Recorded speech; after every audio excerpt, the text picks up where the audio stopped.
मगर धर्म के बारे में भी सजग रहो। आज राधा रानी के नाम पे पूरा दिशा भ्रमित किया जा रहा है समाज को। अरे क्या राधा रानी ने अपनी जिंदगी में जीवन में किया क्या है, मुझको केवल इतना बता दो। चल रहा राधा रानी, इसलिए कोई बोलने वाला नहीं। मैं राधा के भी सम्मान करता हूं, सीता का भी सम्मान करता हूं, मगर सृष्टि की रचयिता नहीं, इसका पुरजोर विरोध करता हूं। सब कथावाचक लगे हैं नाचने में, बस ऐसो आराम में, राधा रानी। धिक्कार है सनातनियों को, सम्मान करो। मगर कथावाचक इस दिशा में जा रहे हो, कोई तो रोकेगा इनको कि हम सत्य के लोगों के बारे में जानकारी न दें। बताए वो मुझको तलाश करके कि राधा रानी ने अपने जीवन में किया क्या है।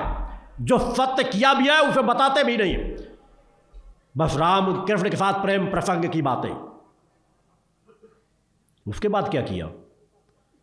सीता ने तो चलो जाकर के रावण का वध करवा दिया। सीता ने तो ऐसे पुत्रों को जन्म दिया जो लोग उसके नाम से जाने गए। सीता ने तो बहुत कुछ किया। राधा रानी ने क्या किया? मैं पूछना चाहता हूं सभी कथावाचकों से, देश के बड़े बड़े कथावाचकों से पूछना चाहता हूं कि बताएं आकर के, और किसने राधा रानी को सिद्ध करके देखा है? आए मीडिया के सामने, आए वाक शक्ति का परिचय दे, आए परीक्षण कराए। अगर कोई ये कहता हो कि हमने राधा रानी को देखा है, कौन झूठ बोल रहा है कौन सच बोल रहा है पता चल जाएगा। और मैं हर मन से कहता हूं कि हाँ, मैंने माता भक्ति को एक बार नहीं अनेकों बार देखा है, और जब चाहूं देख सकता हूं। भगवान की जय। सब अंधी दौड़ में दौड़ रहे हैं, सब अंधी दौड़ में भाग रहे हैं। इसलिए कोई टोकेगा तो हजारों लाखों लोग उसका विरोध करना शुरू कर देंगे। मैंने कहा मैं फिर माता भक्ति की परवाह करता हूं कि मेरा जो रिश्ता उनसे जुड़ा है वहां पर कहीं कोई किसकी कड़ी में जंग तो नहीं लग रहा। मैं भटके हुए समाज की परवाह नहीं करता कि वो मुझे गालियां देते हैं, क्या कहते हैं, कौन क्या कहता क्या नहीं।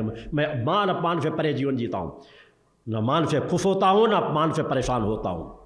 मैं अपने लक्ष्य पे आया हूँ, लक्ष्य में अपने आप को समाहित कर चुका हूँ। मैं इतना उसमें डूबा रहता हूँ हर पल कि मुझे बाहर की किसी चीज़ की चिंता नहीं रहती, मगर समाज के हित के लिए जो कहना हो हर मन से कहता हूँ।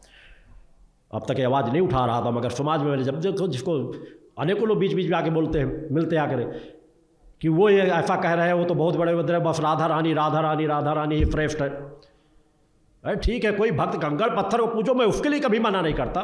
जो राधा रानी पूजा करते उसके लिए मना नहीं करता, मगर आता माता भक्ति आदि शक्ति जगत जननी जगदम्बा को नीचा करके दिखाओगे तो तुम्हारी मैं जड़ें हिला दूंगा। इस बात का ध्यान रखना। बोलो गुरुदेव भगवान की जय। कोई भी हो, कितनी बड़ी संस्था क्यों ना हो, माता भक्ति आदि शक्ति जगत जगदम्बा, जिन्हें देवादि देव पुत्र समान उनके सामने में हाथ जोड़कर खड़े रहते हैं। दुर्गा जी को शिव जी की पत्नी कहा जाता है, इससे बड़ी गाली और क्या होगी? किसी मां को बेटे का की पत्नी कह दिया जाए। उन्होंने सृष्टि की रचना को देखा क्या है, समझा क्या है, अनंत लोकों के बारे में जाना क्या है? जाना था हमारे ऋषियों मुनियों ने, सिद्ध महापुरुषों ने, जिन्होंने माता भक्ति को आदि शक्ति जगत जननी जगदम्बा कहा। काल्पनिक पुस्तकों में देकर दृश्यों को भटकाव की बातें बताई जा रही हैं।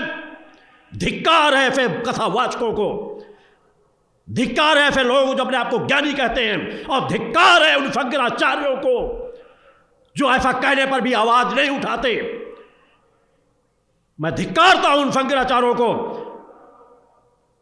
क्या आज आर्य समाज जैसी संस्था खुलेआम मूर्ति पूजा का विरोध करती है, बच्चों को सिखाती है कि मूर्ति पूजा गलत है, और उसके बाद शंकराचार्य आवाज नहीं उठाते?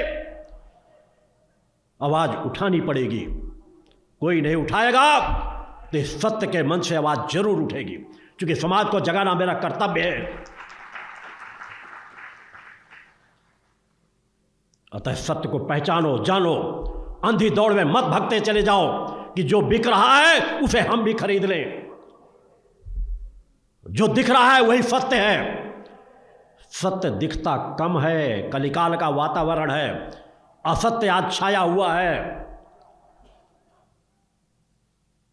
किस तरह की चीजें वायरल हो रही, उसी के पीछे मत भग जाओ। उन्हीं दृश्यों को देख करके सत्य मत मान लो।